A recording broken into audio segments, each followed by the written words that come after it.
It's time for mini creepy story time. For fun, this is a little series where I tell 3 little bite-sized stories that are too cool to skip, but not really long enough to be a full-bodied story. Mini creepy story time number 1. So this woman tells the story about how her husband left the house to go run some errands. She decided she's going to clean the house while he's gone. So she's in the middle of washing dishes at the sink, and she sees out of the corner of her eye, he's walking down the hallway. So now her attention is fully on him, and she's looking right at him, and she asks, "Did you forget something?" But he completely ignores her, and he keeps walking down the hallway. So then he turns into their son's room. So now she's following him because she wants to know what's happening. And when she walks into the bedroom, nobody was there. Side note, there was no way for him to exit from that bedroom unless he was going to climb out the window and jump down to the ground. 10 years later, and she is still baffled. Mini creepy story time number 2. A man tells this story, and he says that when he was 20 years old, he was living at home with his parents. So in the middle of the night, he wakes up randomly and he notices his dad, or what looks like his dad, is sitting in a chair at the foot of his bed in the dark. He said he was facing him and staring right at him. So he just goes, "What are you doing?" And his dad didn't reply. So he gets up out of bed and his eyes stay on dad.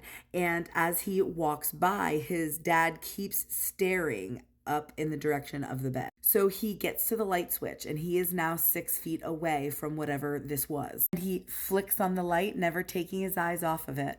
And he or it or whatever just fades away. He goes, "Yep, I haven't been able to sleep in the darkness for the last 20 years. And if there is a chair in the room, it needs to be facing away from the bed." Ugh.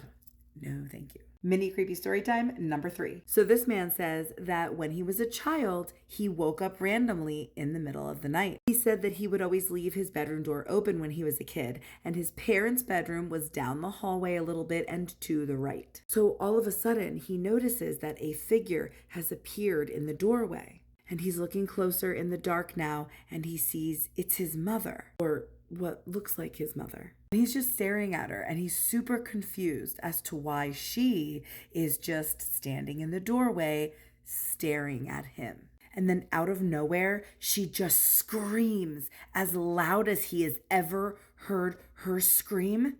And then she stepped backwards out of the doorframe and faded into the darkness.